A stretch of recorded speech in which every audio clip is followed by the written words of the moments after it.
Fox News host Brian Kilmeade thought he could destroy Jasmine Crockett's credibility with a coordinated character assassination. What happened next ended his 25-year career and triggered the biggest scandal in cable news history. The Fox and Friends studio at 6 a.m. was buzzing with its usual pre-show energy producers, scurrying between monitors, makeup artists, making final touches, and the familiar hum of a news operation preparing to shape America's morning conversation. Brian Kilmeade sat at the curved desk he'd occupied for over 2 decades, scrolling through his phone and preparing for what he thought would be another routine segment, attacking Democratic policies and politicians. The topic that Tuesday morning was immigration reform, specifically a comprehensive bill that Representative Jasmine Crockett had co-sponsored with bipartisan support. The legislation had been gaining momentum in Congress, earning praise from policy experts and even some moderate Republicans. But Fox News had decided to make Crockett the face of everything they opposed about the bill, turning her into their target of the week. Kilmeade had been briefed by the show's producers about the attack strategy.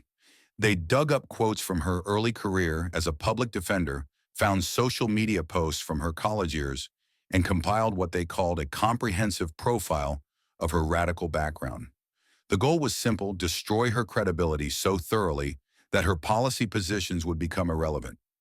As the red light blinked on and the familiar Fox and Friends theme played, Kilmeade launched into what he thought would be a standard hit job. "Good morning, I'm Brian Kilmeade, and we need to talk about the so-called immigration reform bill that's being pushed by some of the most unqualified people in Congress." He looked directly into the camera with the practiced authority of someone who'd spent decades delivering conservative talking points to millions of viewers. Leading this effort is Representative Jasmine Crockett from Texas. And folks, when you look at her background, you have to ask yourself, is this really the person we want making decisions about national security and border policy? He turned to a graphic showing Crockett's photo alongside what Fox had labeled her radical record. This is someone who spent years as a public defender, literally working to get criminals back on the streets. She's defended drug dealers, gang members, people charged with violent crimes. And now she wants to make it easier for people to cross our border illegally. Kilmeade's co-hosts nodded along, adding their own commentary about how Democrats were soft on crime and dangerous to America. It was the kind of coordinated attack that Fox had perfected over the years. Take someone's professional background, strip away all context, and use it to question their patriotism and judgment. But it gets worse. Kilmeade continued, his voice rising with manufactured outrage. In college, she was involved with organizations that protested police departments and supported what they called criminal justice reform. This is someone who's been anti-law enforcement her entire adult life, and now she's trying to weaken our border security. He leaned into the camera. Folks, Jasmine Crockett is fundamentally unqualified to make decisions about keeping America safe. She spent her career helping criminals avoid consequences, and now she wants to help illegal immigrants avoid consequences too. This is exactly the kind of dangerous thinking that's destroying our country. The segment was supposed to run for 8 minutes, followed by a commercial break and then more attacks on Democratic policies. But what happened next would change everything. Kilmeade's earpiece crackled with an urgent message from the control room. "Brian, we're getting word that Representative Crockett is calling in. She wants to respond live." This wasn't supposed to happen. Fox News rarely allowed their targets to respond in real time, preferring to attack people who couldn't defend themselves. But someone in the control room had made a decision. Maybe they thought it would make for good television. Maybe they wanted to give Kilmeade a chance to confront Crockett directly. "Ladies and gentlemen," Kilmeade said, his confidence intact, "we're joined now by phone by Representative Jasmine Crockett herself. Congresswoman, thank you for calling in." Crockett's voice came through clear and steady. "Thank you for having me, Brian. Though I have to say I'm disappointed by the segment I just watched." "Well, Congresswoman, we're just reporting the facts about your background." "No, Brian," Crockett interrupted, her voice calm but carrying steel. "You're not reporting facts.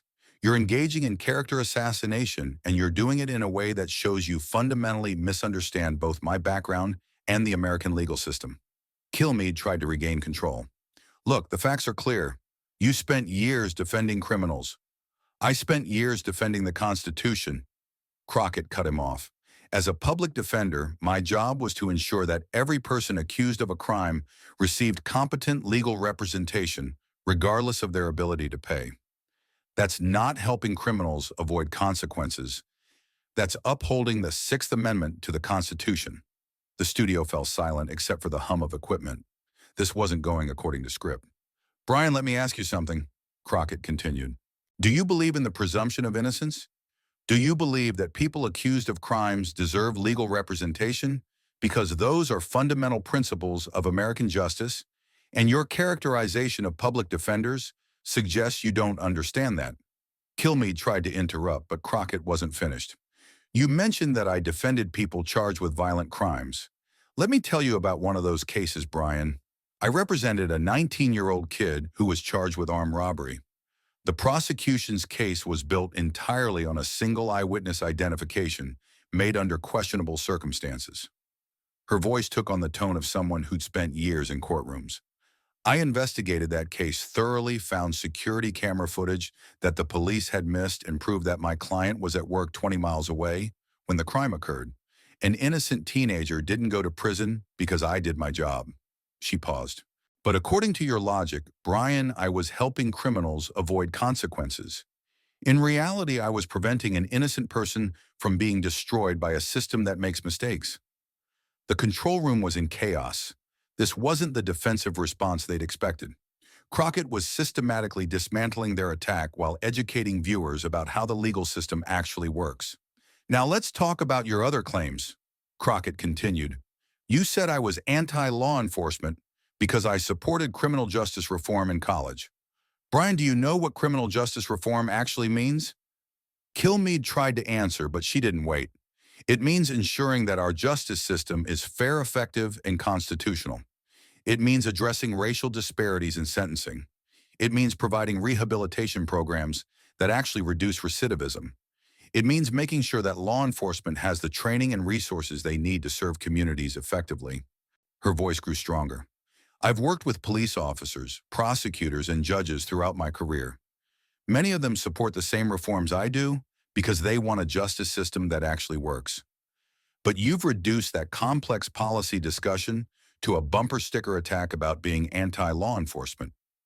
Kilmeade was starting to look desperate. But Congresswoman, your immigration bill would make it easier for people to enter the country illegally. Brian, have you read the bill? Crockett asked. The question hung in the air like a bomb. Kilmeade's face went pale. Have you actually read the legislation you're attacking? Or are you just repeating talking points someone else wrote for you? Kilmeade tried to deflect. Well, we've reviewed the key provisions. That's not what I asked, Crockett pressed. Have you, Brian Kilmeade, personally read the 127-page immigration reform bill that you just spent 8 minutes attacking? The silence was deafening. Everyone watching could see that he hadn't. Let me help you understand what's actually in the bill. Crockett continued. It increases funding for border security by $2.8 billion. It adds 500 new immigration judges to reduce the backlog of asylum cases. It creates new pathways for legal immigration while maintaining strong enforcement against illegal entry. She was speaking directly to the audience now, not to Kilmeade. The bill also includes provisions I wrote based on my experience as a prosecutor. Streamlined deportation procedures for people who commit serious crimes, enhanced cooperation between federal and local law enforcement, and stronger penalties for human trafficking. Kilmeade tried one more time to regain control. But the critics you're referring to haven't read the bill either, Crockett interrupted. They're responding to talking points and fear-mongering, not to actual policy. And that's the problem with shows like yours, Brian. You're not informing your audience. You're misleading them. Her voice took on a more personal tone. You spent the first part of this segment attacking my qualifications. So let me tell you about my qualifications. I have a law degree from Southern Methodist University. I passed the Texas bar exam. I've tried over 100 cases as a public defender and prosecutor. I've written legislation that's been signed into law. I've been elected twice by the people of Texas to represent them in Congress. She paused. What are your qualifications, Brian? You have a degree in communications, and you've spent 25 years reading teleprompters and interviewing celebrities. What makes you qualified to attack my understanding of legal and policy issues? The studio was dead silent now. Even Kilmeade's co-hosts had stopped trying to support him. But here's what really bothers me about this segment. Crockett continued, her voice rising slightly. You didn't just attack my policies, you attacked my character. You suggested that because I was a public defender, I'm somehow unpatriotic or dangerous. You turned constitutional principles into character flaws. She was speaking faster now with the passion of someone who'd been holding back anger. Do you have any idea how many public defenders are watching this show right now, hearing you say that their service to the Constitution makes them unqualified for public office? Do you understand the damage you're doing to people who've dedicated their lives to ensuring equal justice under law? Kilmeade tried to respond, but his voice came out as barely a whisper. I didn't mean to suggest. Yes, you did, Crockett cut him off. You meant to suggest exactly that. This was a coordinated attack designed to destroy my credibility by distorting my professional background. But you made one crucial mistake, Brian. The pause was dramatic, everyone waiting for what came next.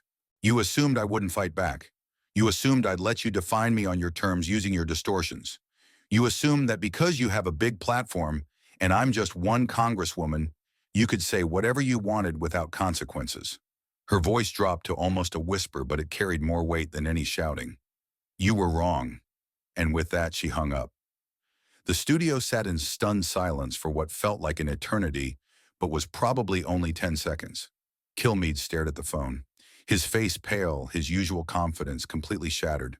His co-hosts looked like they wanted to crawl under the desk. Finally, Kilmeade tried to salvage the situation. We'll be right back after this commercial break. But the damage was already done. Within minutes, clips of the exchange were spreading across social media. Shock Kilmeade destroyed was trending on Twitter. The moment when Crockett asked if he'd actually read the bill was being shared millions of times. The response was immediate and devastating. Legal professionals across the country began sharing their own stories of being attacked for doing their constitutional duty as public defenders.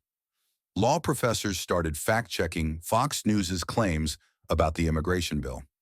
Civil rights organizations condemned the network's attack on the legal profession. But the real damage came from Fox News's own audience.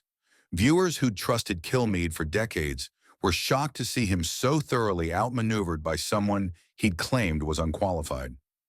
Comments on Fox's social media pages were brutal. Why didn't Brian read the bill before attacking it? She made him look like an amateur.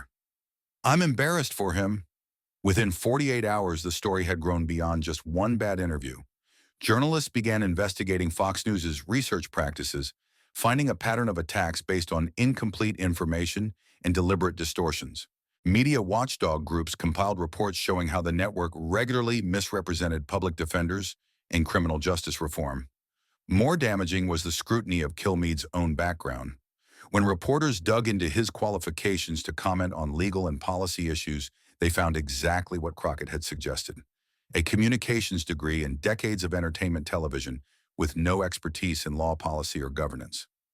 The breaking point came when the New York State Bar Association issued a formal statement condemning Fox News' attack on public defenders. The statement, signed by over 15,000 attorneys, called Kilmeade's comments a dangerous assault on the constitutional right to counsel and demanded a retraction and apology. Fox News executives found themselves in an impossible position. They could defend Kilmeade and face a sustained campaign from the legal profession, or they could sacrifice him to contain the damage. The decision was made easier when three major advertisers pulled their spots from Fox and Friends, citing concerns about the show's attack on constitutional principles. The end came exactly 1 week after the disastrous interview. Fox News announced that Kilmeade would be pursuing other opportunities and would no longer be part of Fox and Friends. The official statement thanked him for his years of service, but notably didn't defend his comments about public defenders or immigration policy. Kilmeade's departure sent shockwaves through conservative media. He'd been one of Fox's most reliable hosts, someone who could be counted on to deliver attacks without questioning their accuracy or fairness. His firing suggested that even Fox News had limits when it came to defending the indefensible. The broader impact was even more significant. Crockett's systematic dismantling of Kilmeade's attack had shown viewers what real expertise looked like compared to manufactured authority.